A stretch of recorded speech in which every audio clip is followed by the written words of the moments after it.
Hello, my name is Dr. Alesia Jones, and I'm the Assistant Dean for Diversity and Inclusion for University of Illinois College of Medicine at Rockford. I'm also an Associate Professor in the Department of Family and Community Medicine. The title of my talk today will be Unmasking Mental Health During the COVID-19 Pandemic, a call for interdisciplinary collaboration. There are no potential conflicts of interest and or commercial support to disclose. I'm not providing any graphic material. However, we are still in this pandemic, and for some, it may cause some distress in hearing about the impact of COVID-19. So please make sure that you take your wellness, consider your wellness first. And if any time you need to stop the video. Also, feel free to follow up with me if you have any concerns or questions. I'll go over coronavirus outbreak, common reactions to pandemics, some findings from recent mental health studies, some discussion of our vulnerable population, and then addressing mental health needs in our communities. In January 2020, the World Health Organization declared the outbreak of a new coronavirus disease, COVID-19, a public health emergency of international concern.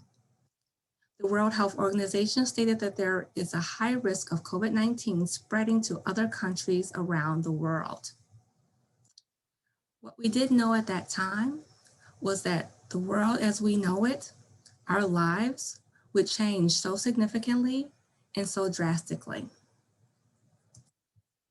In March 2020, the World Health Organization made the assessment that COVID-19 can be characterized as a pandemic. And COVID-19 has affected over 136 million people with more than 2.94 million deaths. And to date, in our county, we've had over 30,000 cases and over 400, nearly close to 500 deaths in Winnebago County. In the event of pandemics and natural disasters, we tend to focus on physical health and the pathogen, and so mental health is oftentimes overlooked. Pandemics and disasters really threaten our worldview. We make certain assumptions that we can go to a grocery store, go to work, go to the mall, and we are not going to contract a potentially life-threatening condition. And while early on in the pandemic, I think most of us thought that this was going to be short-term. It wasn't going to last very long, just a few months. But as you can see, it's lasted much longer. And we really never identified a start date, and we actually don't have an end date, even though vaccination efforts is so promising. So this pandemic has really created a chronic period of stress in our community with exacerbated periods. And COVID-19 truly has affected all of us. These are some common reactions to pandemics: physical, cognitive, emotional, and behavioral symptoms. Some examples of physical symptoms: abdominal distress, loss of appetite, headaches, sleep disturbances, feeling more jumpy on edge than usual. Cognitive symptoms, including difficulties concentrating, feeling very confused, having a hard time making decisions, and most commonly, increased worry, especially worry about contracting COVID-19 or a loved one contracting the disease.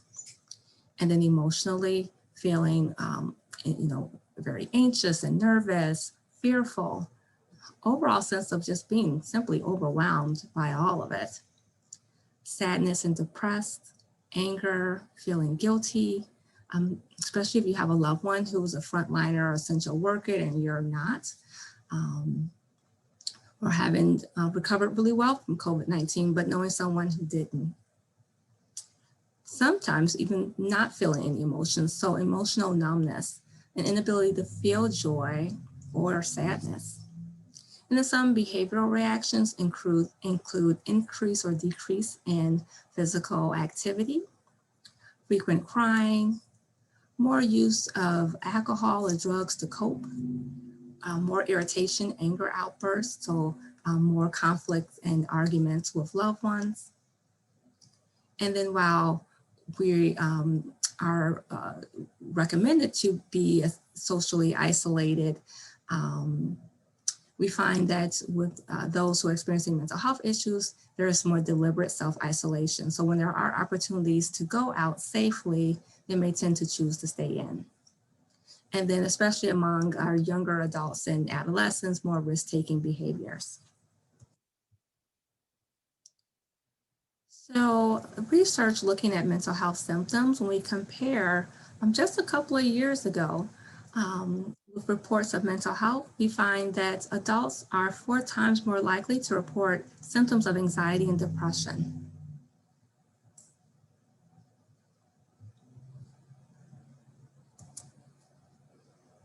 And the Kaiser Family Foundation Health Tracking Poll found that women, younger adults, Black adults, and those who have had financial impact were more likely to report a negative impact on their mental health due to COVID-19.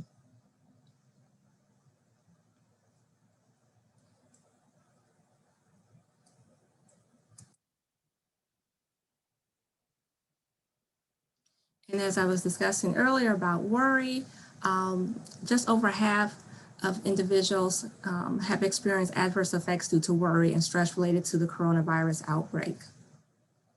And so we look at very specific symptoms, insomnia, so that's sleep disturbances. We see high rates of that symptom being reported, followed by difficulties with your appetite, poor appetite or overeating, and then difficulties controlling temper, some of those physical symptoms like headaches and stomach pains, increased use of alcohol and drugs to cope, and worsening chronic conditions like diabetes or high blood pressure. And at least over 50% have reported at least one of these symptoms in the past 2 months. And we see in particular mothers being strongly impacted by, in terms of mental health due to COVID-19. And some of the reasons behind that were challenges with school closures, lack of childcare, creating significant stress. So women with children are more likely to report symptoms of anxiety or depression in comparison to men with children. And as we know, in general, women have reported higher rates of anxiety and depression compared to men, even prior to COVID-19. And marginalized populations tend to be more impacted by disasters. Persons from racial and ethnic minority groups are disproportionately affected by COVID-19, and that includes increased risk for the infection, but then also hospitalization and mortality. And so the CDC has reported their analysis of hospitalizations of a database of more than 3.7 million hospital discharges and approximately 300,000 hospitalized COVID-19 patients during the March-December 2020 timeframe, found that racial and ethnic minority groups experience higher proportions of COVID-19 related hospitalizations in comparison to white patients. And in particular, Hispanic patients represented the highest cumulative proportion of hospitalized patients with COVID-19, and that included every region of the US. Black adults and Hispanic adults are more likely to report symptoms of anxiety or depression during the pandemic. And considering the high mortality rate among African-American Black individuals, we do find that African-Americans tend to be more susceptible to prolonged grief. So that's something to definitely make sure that we're paying attention to as we go through this pandemic. And historically, these communities of color have faced challenges to accessing mental health care, among others. We've also seen a rise in racism during the pandemic as well. And the Pew Research Center found that Black Americans and Asian Americans were more likely to report that people would express racist views towards their ethnic racial group since the pandemic in comparison to Hispanic and white Americans. These two groups also represent the highest proportion of respondents who report that someone has acted uncomfortable around them because of their race, in comparison to Hispanics and non-Hispanic white Americans. We clearly see the significant increase in racism towards Asian Americans or Asians and Pacific Islanders, specifically due to misinformation related to COVID-19. And some of the issues that were reported by Black Americans related, specifically associated to wearing a mask, and that people seeing them as a threat because they're wearing a mask, especially early on in the pandemic.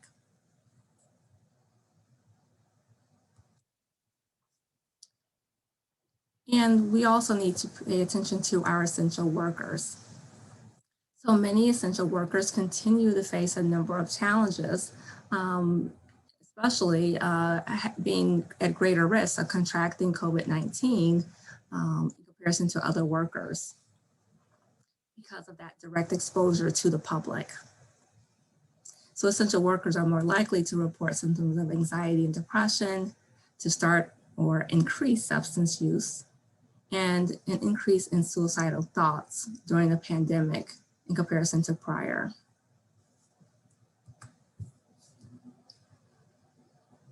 And for our frontline healthcare providers, who are also essential workers, they face some unique challenges, because the question is, how do I physically protect my patients, myself, and my family? Healthcare workers are among the highest to acquire COVID-19 because of that direct exposure. And they're continuously witnessing the direct effects of COVID-19. In addition to the direct patient care, there's also been concerns throughout the pandemic in terms of supply access.